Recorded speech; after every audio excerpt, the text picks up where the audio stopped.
started.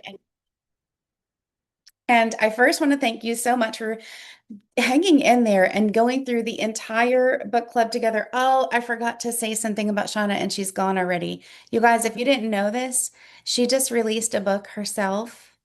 She has a children's book, and I was going to hold it up, and she's not even here to hear it now. So we'll have to say this later. That's what I was going to say. I knew I had notes about her. So, you guys, if you don't know, she's got a brand new book that's on Amazon. I have it in the other room, and it's a children's book, and it's so good. But thank you for hanging in there for the multiply method. If you got through all 9 chapters and the conclusion, my guess is that you feel pretty ready to move into your next level. You know what I mean? Like you feel pretty ready. Like I've got the systems, I've got the things down that I need to do. So let's hit the ground running. That is how I felt when I read her first book back in 2014. Along with a couple of other books that I read about network marketing as an industry. And I don't know if all of you were all in on network marketing when you first started Plexus and decided to do this business. I think a lot of you might have been like how I was and thinking, like, that's not for me. I'm not a salesperson. I don't do stuff that way. And I don't think this business is going to be for me. Did anybody else feel like that? I only have a few people whose faces I can see, but um, did anybody else feel like I don't really know if network marketing is something I could be good at? Anybody have like a real like let me tell you what I used to think. Anybody want to share that? Because I think that's where this all begins is that when you're in a people business and when you're in a connecting business and you just got off, a lot of you just got off of that work and worship with Shauna, where she talked all about connecting with people and how important that is and how different that makes it. I am here to say that the only reason that I didn't introduce myself. Hi, I'm Angela, and I'm a Sapphire in Plexus and have been for really 10 years, which is so crazy to me. And the only reason that I was able to do this business is because I was able to do it in a way that was serving other people and feeling good about what I was doing and feeling like, hey, I have something, products or business or both, that lots and lots of people need. And I can feel really good about talking about that. And I don't have to feel weird about it. And it makes me want to get out of my comfort zone and connect with people so that I can figure out who needs it. And there was one quote that she said in the conclusion that I really wanted to share. And she said, so what if it takes 5, 10, or even 15 years? Where else can you compress a 30 to 50-year career into just a few short years? Your why is worth it. She talked about committing to whatever it takes, never quitting on a bad day, and that you are building something for the long term. I thought that was really good. And also, it's not about you, it's about the people who will be blessed through you. And I feel like that's really another book. I'll just throw this out there. We're not going to do a book club, but another book that really speaks to all of that is one that's called Go Givers, Sell More. And I used to always recommend it to people if they were struggling with like, I feel like I'm using other people. If I'm doing a sales business, if I'm in network marketing, that I feel like I'm using people to achieve something for myself. And I think that in our company, I think with what we have, most of us are pretty solid on that. We know that we are offering somebody something that could really bless them and their family. But sometimes that is really where people struggle. And so, if that is really a struggle, look at Go Give or Sell More, and it can really help you to look at sales differently and it can reframe that for you. So, that is just a little side note on that one. Um, so in chapter 9, she is talking about creating team culture, and that is the glue that holds the team together. And I thought, how perfect for that to be the one that gets dropped in my lap last minute, because it is a huge part of what I love to talk about. I think that it's Go Givers, Sell More for Trish. And I can't remember the author's name right now off the top of my head, but um, I I will say this, being somebody who really cared to make sure that everyone felt like they had what they needed. Thank you so much, Noel. I knew his name was not coming to my mind. Being somebody who wanted so much for people to be able to achieve either the health results or the financial goals that they had set for themselves, I understood at the very beginning that I've got to do everything I can to create a team culture so that people feel supported. I am only where I am today still after all the seasons because she talked in that chapter about there being hills and valleys. There's hills and valleys in the company, in the economy, in your life. And the only reason that I'm still where I am is because not the only one reason, but one of the biggest reasons is because we really built a team culture where people stayed and stuck together. And so I decided to jump into Anchored because I so deeply understood that it was something that so many people needed and didn't have, number one. And I knew that I could help provide that because it's one of the things that I care the most about and I'm actually good at. And I was like, "Oh yeah, we're going to come together and use our skills and gifts to help, do whatever it is that we're good at." And I saw all these incredible people. Some of you became friends with me who are not on my team because of that. Because I saw these people who were like, I just like don't have a team to connect with, and I don't really know where to plug people into. So I will say that I don't disagree with Sarah Robbins on her statement where she says basically that if that is not the culture in your company, create it. I do agree with her, but I also love what we're doing in Anchored because we know that that is not always in everybody's um, zone of strengths. And so it's so cool that we can come together and do this together. But what I will say is that even though we're doing this in Anchored and you may have an upline or you may have your own team page, I'm not really sure how you decided to do it. With the people that you're starting to bring in, however you're doing that, you're still going to have to create a culture that's for your team. So if that's starting in a chat group, if that is something where you still have a page and you're running a page, I don't know how you're doing it, but it still is going to be the culture of your own team that is dominant, right? So, like, that is this chapter still matters so very much. But I was just wondering as you read through this, was there anything that jumped out at you that you see is happening in Anchored, like that we've locked in and we're really trying to do that in just a few short months?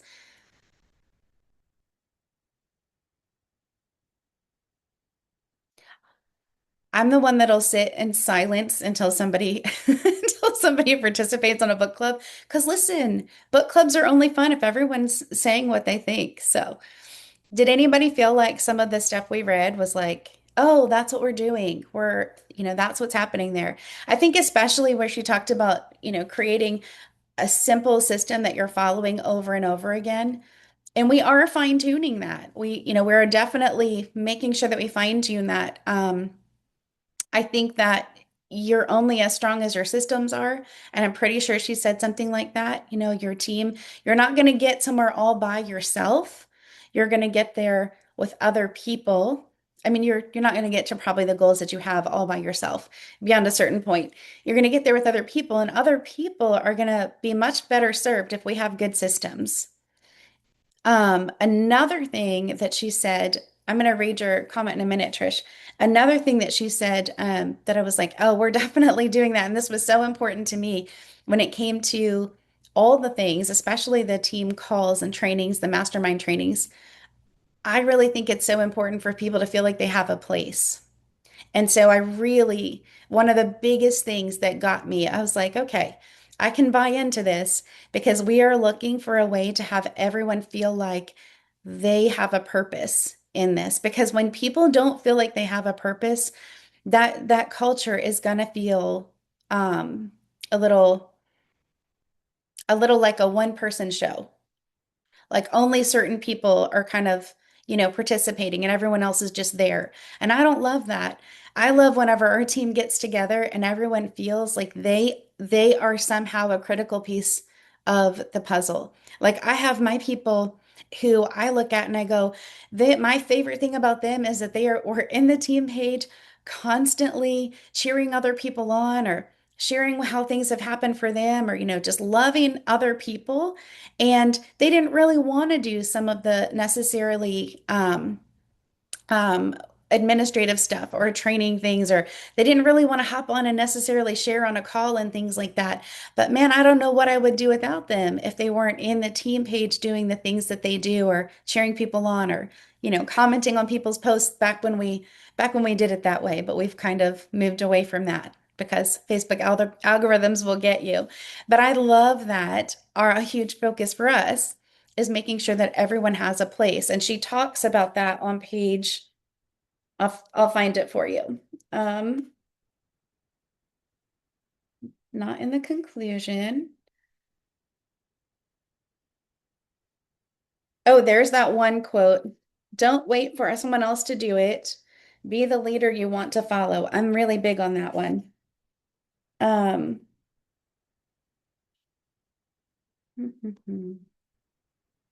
Finding a role for your team members is key when creating unstoppable culture plus commitment. She said, in the beginning, what that looked like for me was making sure everyone on our team who wished to play a part in team meetings was able to.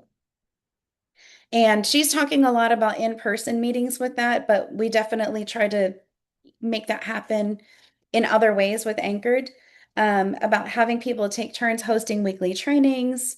And this was the part that was big for me. In addition, we all agree to host and promote because this has created momentum on our teams and when people buy into the vision they believe.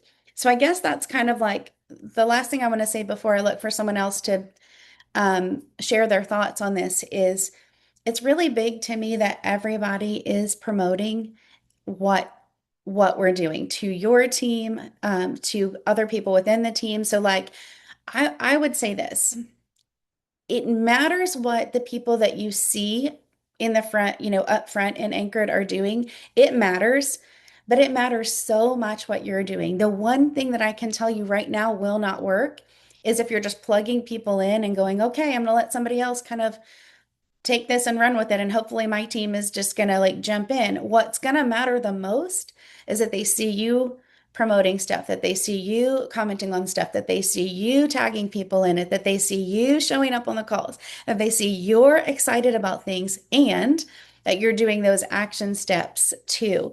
That is going to create such an incredible locked in team culture because it always starts with you first.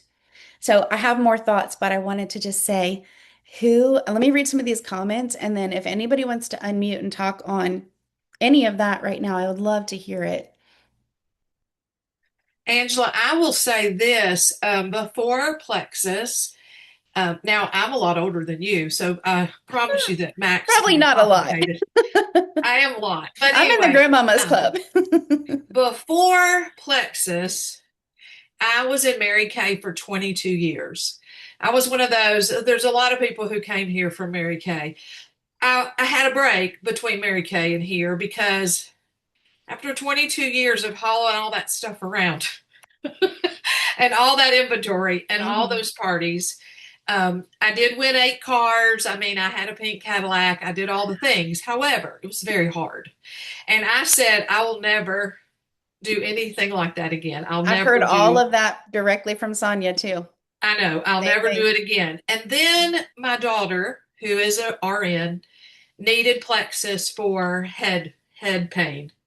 And so she joined from a friend saying, if you'll just try it, it'll take that away. So when she did, it did go away. And so she asked me and my husband, would we join too, just to be healthy, because we didn't know we weren't healthy. And so 11 years ago, we all joined. And I wasn't going to share. I said, there's just no way. I mean, I have great upline support and all that. And I said, I'm just not going to talk about it because I don't want to do that again.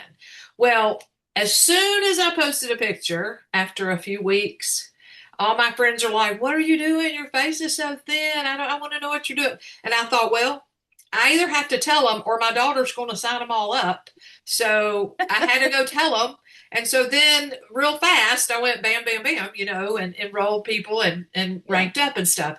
But let me say this, I feel like after 11 years, And I'll be honest with you, I don't love to read, but I read this whole book. Good for I you. read This is the a whole good one. book. If you were going to pick one. Yeah, because sometimes I feel like we do feel stuck because I have a team page that I used to run with my daughter, but she's not really working the business. She loves the products, but doesn't work the business. So I have a team page. I also have a small chat of some leaders who have ranked up before but aren't currently working. And so you do kind of feel like you're doing it all by yourself. Yeah. And so I'm trying to get that team page more more working, like I'm putting things on there for them to comment on, or can I'm asking some specific people to do certain things on the page to try to get interaction over Yeah. there. But it really helps me to learn new ideas because I don't want to give up. I do want to rank up more, and I don't, you kind of don't know what to do by yourself. But with this group, it's helped a lot to know different things that could help my own team page and my own team to be more motivated. So I really appreciate that. Yeah, And that was a really great share. And you actually made me think of something that I was wanting to remember to say, which is, on one page, she talks about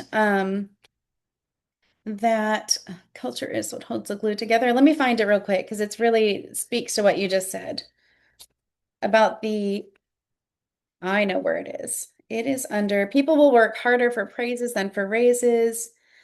She says on page 210, let me assure you, you do not need to reinvent the wheel. I love anchoring into company incentive programs and driving achievement and recognition around them whenever possible.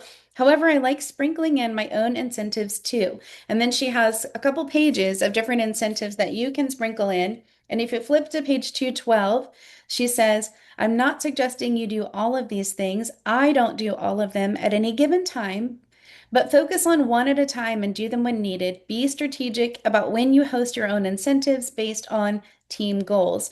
And then she has some more ideas there. What I wanted to say on that note that you just shared, Lynn, and thank you, is in Anchored, and I hope that everybody understands this, a lot of what we're doing is creating that big overarching space for you that we can do the simple systems, we can show you how to do stuff, and we can do some incentives and programs and things, but we're not going to do all the things.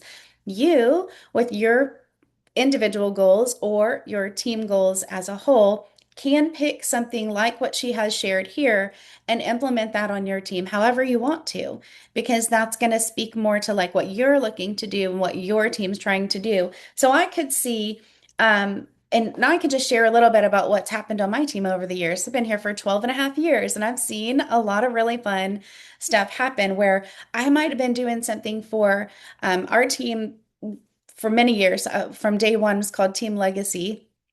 And then last fall, I changed the name to Team Lighthouse, which I think is so funny because then we merged right in with Anchored. I was like, how apropos is that? And what I've seen happen a lot is we would be doing something for the entire team, and then people on their individual small teams would do meetups. They would do little challenge groups for themselves. You know what I mean? Like, okay, we're going to try to add this many points across our team this month. And they'd be like, together, we're going to aim for 100 points. And then they would have some kind of event to celebrate, however close they got to it, or they'd be cheering each other on. Whereas as the overall group, I was doing different things to celebrate people. Like I was doing, hey, if you've ranked up or if you've, like the company does, if you've like made a leap of 100 points or something like that, that I'm going to send you gifts and we're going to celebrate you on the page. So you can take that and really hone it to make it work for you and for your team. As an individual, if you don't have a team yet, she said too, like, so Lynn has a team. But she said on probably right near the end, I want to say it's chapter 1 through 3. She's like, if you don't have a team yet, oh yeah, daily activity. Activity is the cure for what ails you. Don't we know it? Somewhere at the end, she said, focus on chapters 1 through 3. And once you have a team and once you have gotten, achieved some of those goals and that you're looking to achieve, then you would go into chapters 4 through 9 and start to try to master those. Did you guys see that part? I think it's in the conclusion.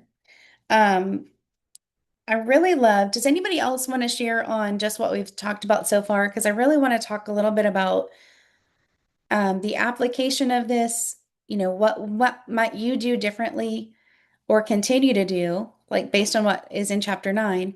And then in the conclusion, she talks about what is your why worth? And I think it's one of those things that for so many years we talked about what is your why? And sometimes it kind of fades out of, where it's not trending to be what we're talking about. I think it should be definitely what we're thinking about all the time individually because it's what's going to get you through the hardest days. Um, it where she says, "Will this be easy?" No, but will it be worth it? Yes. You have to know what your why is worth to you. And so I would really love to ask, does anybody have like a really, I don't want to say really good answer, somebody, because that'll put pressure on you. Does somebody want to share what their why is? And I want you to know your why will evolve. My why was so different when I started versus what it was 2 years later, and then 5 years later, and then today. Like in all honesty, I don't have to work this business anymore. My why is very different. But I love this business. I love this industry and I love seeing people succeed. And there's so much more to do here. So my why has changed. But I'm curious where you are right now. What is your why? And when they say your why should make you cry, what they mean is it's got to be deep enough to anchor you to it and you show up through the hard seasons and actually be consistent and actually overcome a lot of the hard stuff. There is a lot of hard stuff in it. It's a people business and people are messy and life is hard. Does anybody want to share a little bit of that? And these comments are so great. Like Deb says, I'm loving this anchored group. It fulfills me and helps me to stay motivated. That was the goal. That was the goal. Thank you, Deb.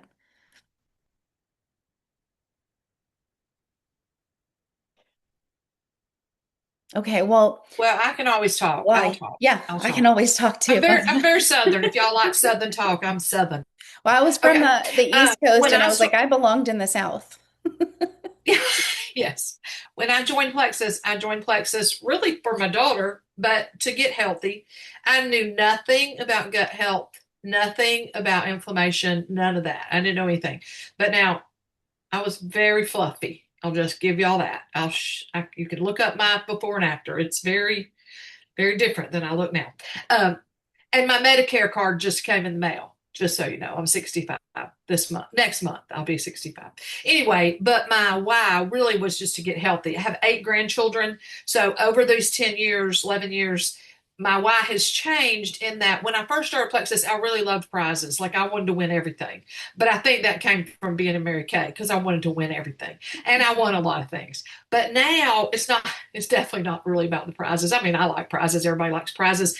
I'm one of those kind of people that loves prizes. But I, I've I've grown to want to help other people want more for their own health because I've gotten so much healthier and I know what a difference it's made for me for longevity at this point. And I want that for other people. So not only that, but there are things I want for our family and my grandchildren and, things I want to be able to do that financially you can't do unless you make certain ranks and things like that. So my goal has changed a lot over 11 years.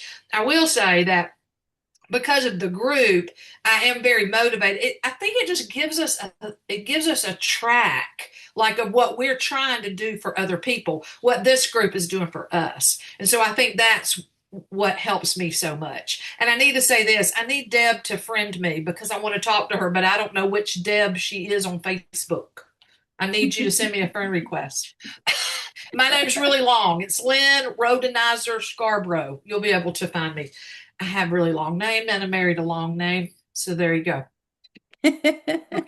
I love that so much. I love that. I think that we have to, I think it's useful to put your why in front of you. I think it's useful to sit down and write it down and really get to the root of it.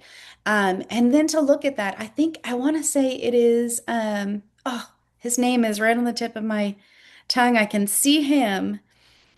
I'll think of it in a minute, but he talks about how he's got his board that he goes and looks at every morning. And is he the one? He's not exactly what to say. Maybe he is. Maybe that's his book. But he goes and he looks at his board every day. And it's really cool when he describes what his board has on it and how this is how he sort of centers himself on what he's going to accomplish that day. Because it's really, really easy to get up and be like, I don't feel like it. Stuff is just not. Now, listen, there are days that you can't help it. They completely go sideways. All the crazy things happen, and you're just keeping your head above water on those days. I can even say there's been seasons like that in almost 13 years of my life where all I was able to do was keep my head above water. But I will tell you this. I could not possibly be more thankful that I built this business before those seasons happened. Could not possibly be more thankful because those years that I built the way that I did, God provided for me in the seasons where I didn't know what we would have done without it because so much was happening. So I think it's so important to get your why down to where you really feel like this is why I'm doing this. So, can I share with you what my why was in the beginning? It was a two-part why. And I'll tell you something that I say all the time, which is I didn't give myself a back door or a side door. I was like, I'm locked in. This is what I'm doing. And I think until you make that decision, I don't think anything is going to be the thing that makes you, uh, that suddenly it clicks and you reach your goals. If you have a back door, a side door, or you aren't fully committed, which is why I say to people, please say it publicly, say it to someone, make it a thing that this is what you're doing. Because if you don't, it is so easy to walk away from it. And maybe that's just me. It's so easy to be like, I didn't really say I was going to do that, so I'm going to walk away from it. Like, I never claimed diamond because I was like, that means I have to achieve it. I'm like, so you know what I mean? I got to sapphire and I was like, this is great. Now I've got to claim diamond. And then when I say it out loud, I've got to go do it because I said it out loud. I mean it. I'm not going to step into something without intending to do it. In the Bible, there's a verse that says to run the race as if to win it. And I love that verse because I think that's powerful. I think that says, don't do things halfway. If you're going to step in and do something, put on the full armor of God and go do it. He already has these plans for you. But anyway, my why when I started was that my health was stopping me from being able to be a mom and to be a wife and to serve at church. It was stopping me from being able to show up as the real me. And that was really difficult time. And I'm not going to spend 15 minutes going into my story. Some of you have heard it. I know Stephanie knows my story. It was really rough. And I was only in my mid 30s. And on top of that, I knew lots about gut health. I knew lots about holistic living, had been doing it for 15 years, and I was really deeply, um, I would say, depressed because everything that I found about how to tackle this from what can I do standpoint. My doctors have me doing all these things. They have me on all these medications. I'm constantly having to hijack my month to go to yet another specialist appointment. But what can I do from my end? And every time that I would read a book or read a blog or hear from somebody about what I could be doing, I was like, are you kidding me? I was already doing those things when I got here. And that felt horrible to me. And what I realized was that Plexus had something and was doing something differently than everything that I knew. And I was like, wait, so if I, with all of my experience and all of my book knowledge and all of my 80,000 supplements I've used for 15 years, if I didn't know this, then there's other moms or parents or grandmothers, there's other people out there that are in the same level of struggle and they don't know what they don't know. And so I'm going to go out there and boldly tell them it might be that you think you know and you don't know. And because I love you and because I don't want you struggling like I was every single day of my life, I'm going to tell you, even though you might look at me funny, even though you might think that I'm doing it just to make a sale. I don't think there's anything wrong with earning money. There's nothing, we don't think there's anything wrong with it when anybody else earns a paycheck. We just, you know what I mean? You're just looking at this one industry and sales like that. And I think it's just because it's such a direct transaction. It's so, there's not layers in between. Like when I pull up and get something from Panera or Chick-fil-A or something, it's like, there's just so many layers in between that you don't really think about it. But with sales, it's really easy to make that weird. But I thought, even if you are going to look at me like that's the only reason I'm doing this, I'm going to lean in and be uncomfortable for you because either you or somebody probably needs this. So that was from my heart and still is to this day. The other piece was as soon as I recognized what the compensation plan was and that it was so different than anything I had seen, because I had looked at network marketing. As soon as I looked at that, I was like, wait, there is something different here. There is something really incredibly, you guys, if you didn't see that Tuesday mastermind call with Jenna and Kim, they did a fantastic job and they laid out what to do for April specifically. I know the compensation plan can feel a little overwhelming to understand, but just take it from me and those that have like really studied it. It's pretty incredible. And I looked at that and I said, they have built this to be not only really fair and really generous, but to be self-sustaining. Like, and this was only what they were maybe 7 years in at that point when I joined them, maybe. I don't even think they were that old. And I was like, wow, this company, because most network marketing companies don't make it to 5 years and 10 years. You get to 10 years and beyond. We just hit 18 years. Were you guys on the celebration call last night? Did you get to see that? Go back and watch. It was so fun. So to get to that point is a big deal. It really means something. And they built a compensation plan that really isn't like anything else. And I thought, well, we don't have any money if a disaster happens. My husband was working as many hours as he could, and I was working as many hours as I could. And we were maxed out on what we could even earn or any more hours in the day. And I was at a point of like, I'm going to go wait tables on the weekends because I don't know what else to do. And he was like, you're a crazy person. You can barely handle your Monday through Friday. And we had two kids in travel sports, and there was just more month than money. And we were in a really hard place in the DC area, which is so expensive. We live, Stephanie knows she's living it on the daily. We have moved to Oklahoma, so it's cost of living is a lot lower here to be near the grandbabies. But for me, it was like, I am not going to take this gift that's been put in front of me and not go do something with it. Because, people pray for answers and they pray for solutions. And there is a really cool analogy that says, but like, it's like praying for you want a cake and God gives you the flour and the sugar and the eggs and the butter and gives you all the things and puts it in front of you. And you're like, I'm just praying for a cake. You know what I mean? Like he really put it in front of me and it was up to me to go do something with it. And I really needed that. And it really changed our lives. Is anybody else? I mean, I know not to make this whole thing a why call, but the thing is, the method doesn't work if you don't have a deep enough why and passion and desire to go do the things every day. If you haven't made the decision, if you don't feel strongly about it, it's very easy to just wake up a lot of days and not do it. That's normal. I'd like to share a little bit. Please. It's funny how that's probably one of my biggest objections outside of the cost when I talk to somebody. Like I had one this morning. She's like, I'm not a salesperson, yada, yada, yada, yada, yada. But here, my story was I was actually praying for a career change. I had been an accountant for 20 years and found absolutely no purpose whatsoever in that.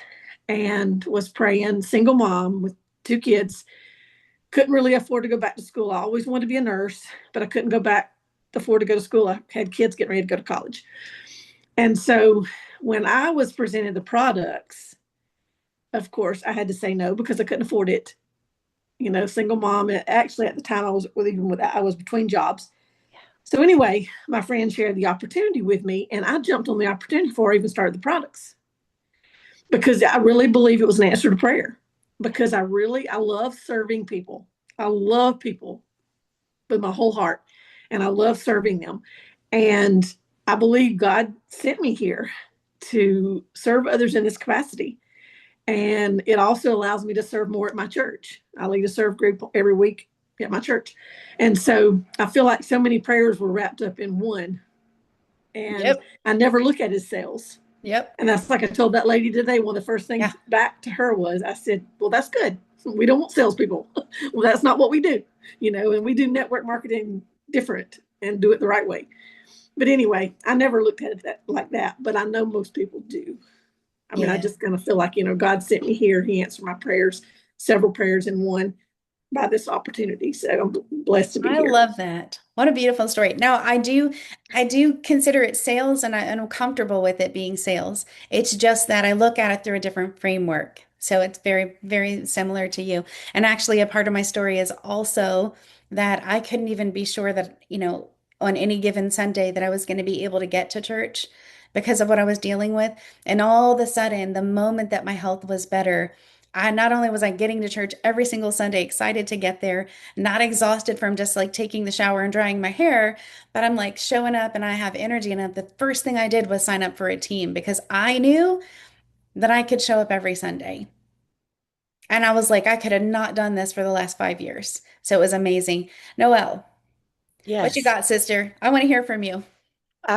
Well, so the funny thing is when I started, it was 11 years ago, and I had my ex-husband loved network marketing. So he would sign me up for every company. People would call me and be like, "How about that face cream?" I'm like, "Save your money, it sucks." Like I was the worst network marketer in the world. But everyone knew how friendly I was and how much I love people. So everyone would try and get me to join their network marketing business. But for me, I had been praying on my hands and knees for an entire year for help with my health. And I had become a counselor because I found Jesus in rehab and I believed he told me I was supposed to help people. So I was like searching. I mean, I had been praying for years, God, just show me how to help people. So after a year on my hands and knees, and my sister died of colon cancer, and I got in a horseback riding accident, and my health was just horrible. And my ex-husband tells me I'm going to take these products, and I laughed at him. I'm like, "You made fun of my $1 million cupboard, of every supplement on earth." Well, what I didn't realize was he like made fun of me. He goes, "You told me to eat dog poo if it helped you." I'm like, "All right, I'll take it, whatever." And I took it and he put me on the phone with his friend from high school that he got it from. And I'm like, "I will never do this." That's what I told her. And then 2 weeks later, I called her back and I'm like, "I've told everyone, what is this?" I mean, the only bad thing was it did work right away for me. So I was like, "Oh, it's legal. It works." For me, it was like sharing Jesus. Like when I found Jesus, the whole world had to know. And that's how I felt about these products. But when I think back, I had a bigger team when I first started, and I didn't even know what you got paid or how you got paid. All I knew was I shared we could help people. And so I had to have like 30, 40 people in my living room because they wanted to help people because that's what I shared. It wasn't, "Oh, you're going to make all this money." It was like, we're going to go out and be the feet of Jesus and help so many people. So what it So, was that you were transferring to them was the belief yeah. and that So, confidence. And the belief and the confidence is what's contagious. I hope mhm. you guys are catching that part. Yeah, so it was cool because I'll have people who start and they're like, "Well, how do I share about the business and the income if I don't make income yet?" I'm like, "You just have to share the vision you have for what God's planted in you. Maybe it's to Yeah. make money. Maybe it's the purpose of sharing and helping people like it was for me. Um, but just the vision alone will bring people along." Yeah, you're absolutely right. There's nothing I could add to that. So good. So good. I love that. Let me see, what time are we at? Good. We still have like 15 minutes that we can talk. I do think that being able to transfer your belief to people is one of those things that like if you don't figure out and work on that skill of being able to do that, and there is a nuanced way. It's not necessarily just trying to convince people, "Hi, baby girl." Sorry, I'm very distracted by babies. That's so hard. I love babies. I did daycare before this. Did you guys know that's what I retired from, was daycare? And She's very laughy today too, killing me. I'm like, I had to send her off with Daddy for a little bit because she was yeah, distracting me with the cutie cuteness. girl.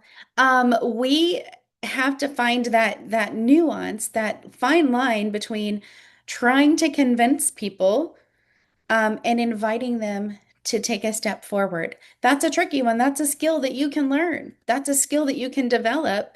And I say it's tricky because not maybe not for everybody, but I'm just going to say how it was for me. That was one of the very first things I had to learn because you're tripping over yourself, telling people how amazing this stuff is, and all of a sudden you just sound like you're hyping everything up with a lot of fluff, and it's not. It's just you're excited and you know it works, and you're like, the details don't matter. I'm just telling you it works, right? So you have to learn how to invite people into that conversation. And every single conversation is an individual person who needs to be heard, who needs to be seen, who needs to know that you're not just telling them the same thing as you told the last person. I mean, maybe you are, but this is what I always say. It may be that the triplex or the slim and trim is what 90% of people need to start on, but they're each a different person who needs to know that you're listening to their story and that you're making a recommendation that you think makes sense for them.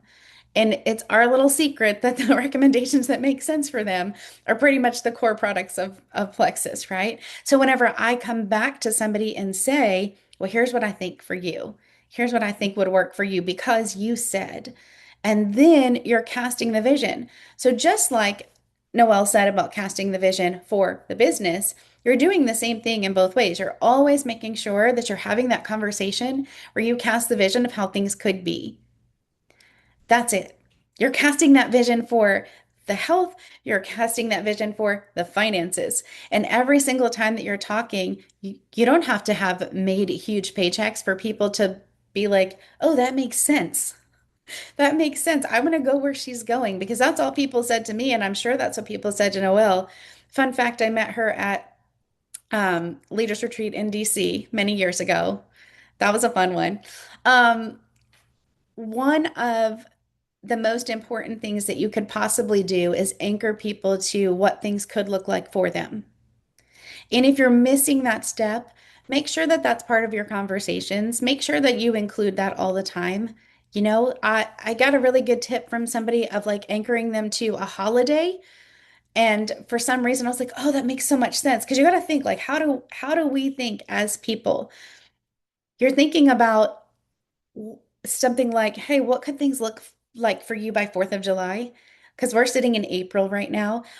How about if 4th of July, you are experiencing X, Y, and Z, or you have the money that you need to pay for, that family vacation that you wanted to take, or to put the kids in the summer camps that they need to be in. So you're always just helping to anchor people to what could things look like.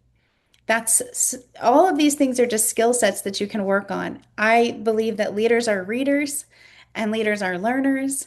And I will say that you guys have been amazing to be part of this book club. We've got like less than 10 minutes left to talk. So I want to speak a little bit about how important I think that is. I do love to read. I will be honest, that's not a hard thing for me. I love it. I've been a reader my whole life, and I think that it's not impressive. What is impressive is when people choose to read who are not naturally wanting to read.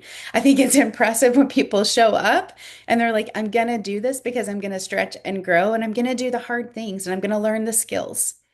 And it's a way that you can remind yourself that there is a path, there is a way. This is doable. I love one book it's called Everything is Figure Outable by Marie Forleo. It's really good.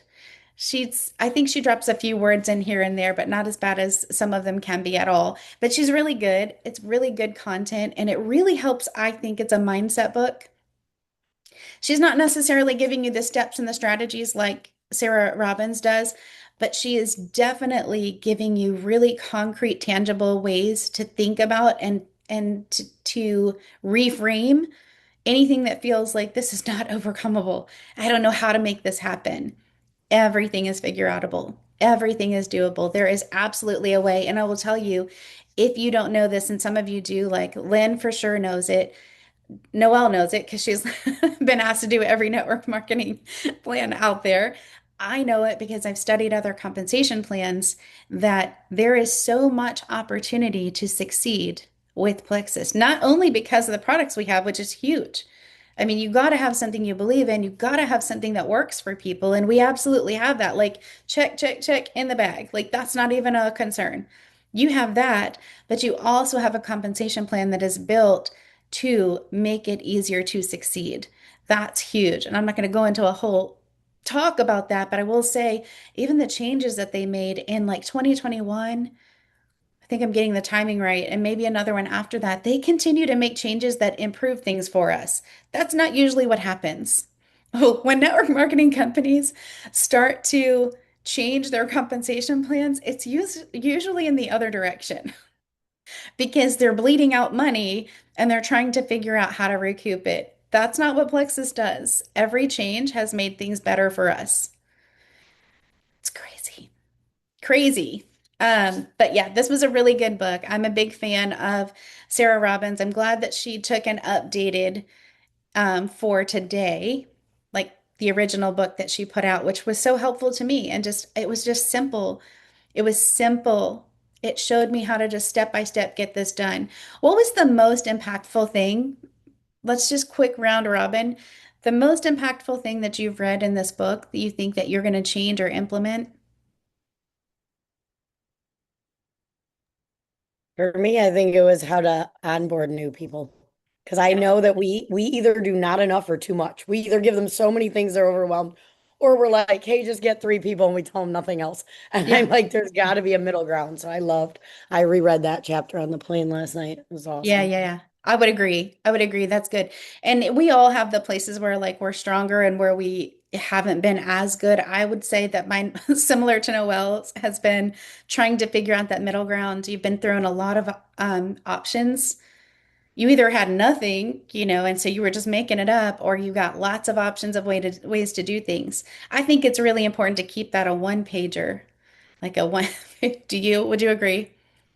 Yeah, and the other thing that just keeps ringing in my head after rereading the book was when it says successful leaders do this. Successful leaders have an event because I have like 15 new people that want to work this business, but they keep like, oh, maybe I'll do a launch event. Maybe I'll do this. So it's like, if you just say it like, this is what we do. Like, I think I'm too nice and I offer all this stuff. It's interesting. We could probably talk a lot about that offline too. Um, I definitely will say to spin off of that, not exactly the same thing, but another mistake I made was I love people so much and I see what they are capable of so much that like their excuses, I would let them like, I would let them hook me with those excuses. It's okay, girl. We can do this next time, next time, next time, next time. And I'd be like, wait, you got to start doing the things. I told, this is what Jenna like heard me say one time and she got so excited. She's like, that's what I did. Like I loved them into failure. And then I felt really bad for that. It took me years to recognize that because I wasn't kind of holding the standard here, because I was loving them so good, I let people fail who shouldn't have failed because they just weren't having somebody say to them, I hear you, but how can we look at that differently? Or how can we still make some strides? Or, let's talk about your why again. I didn't want to be uncomfortable. I'm going to be honest. That's what happened. I didn't want to be uncomfortable. Angela, that was one of the big things that last night of the month, like that call, I was up packing because we left at 4 that morning. Right. But I think it was Shanna that said it. Well, you guys talked about loving him in a failure, and I definitely did that. I took every excuse in the book, but I didn't let myself have excuses. No, same. But she said something, oh my gosh, what was it? It was something about how that the diamond had told her, what do you want me to say to you when you're struggling, when you have found out bad news?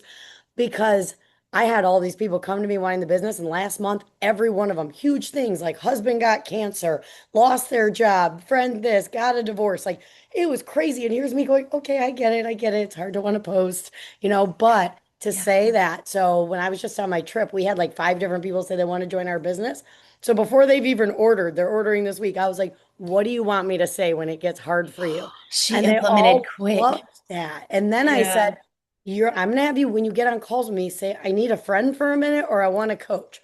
You can Yep. have a friend for a minute, but then Yep. you need to shift into how do I change things? Like, okay, this happened, let's pray about it. Because I was on more prayers with people last month than I was helping them build their business. But Yeah. then it's like, okay, we prayed about this now. Now what are we gonna do to take action? So good, girl. So good.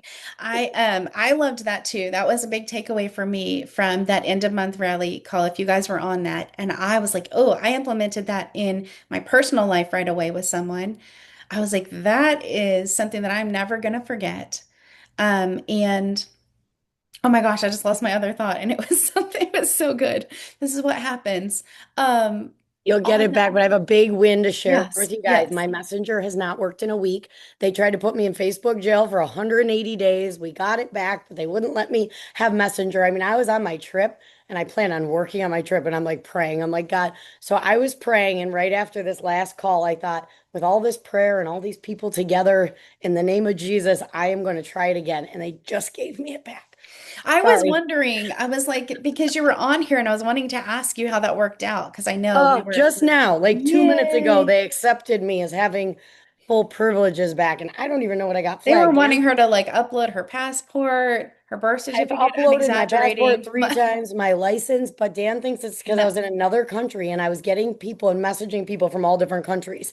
Yeah. And that Yeah. something about Britain, Spain, Canada. I want to tell you guys, I met three different people on this trip that wanted our products, and I'm like, we don't ship them to England, we don't ship them to Spain. All three people said they had a way to figure it out. One is going to have them sent to their Nice. mom and have their mom bring them to Spain. And I'm like, so my husband's the one who's taught me this. Like, don't make up excuses and limit people for Yeah. what they can make happen. Yeah. As you get some of those solutions, let me know because England's always been a hard one for us. We have had lots of interest lots of times, and I've been like, I don't know how to get the products to you.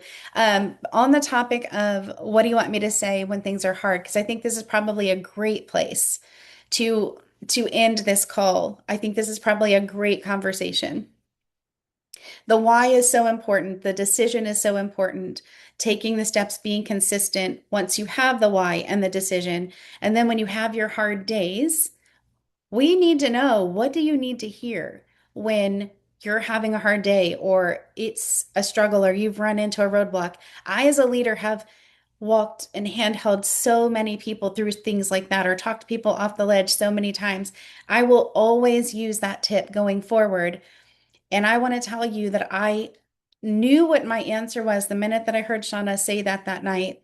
I knew exactly, like I paused and I was like, oh, I know exactly what my thing is. And it's really simple. So I'm going to share mine with you because yours might be really simple too. I don't know what yours is, but it's interesting because you're going to get different answers from different people.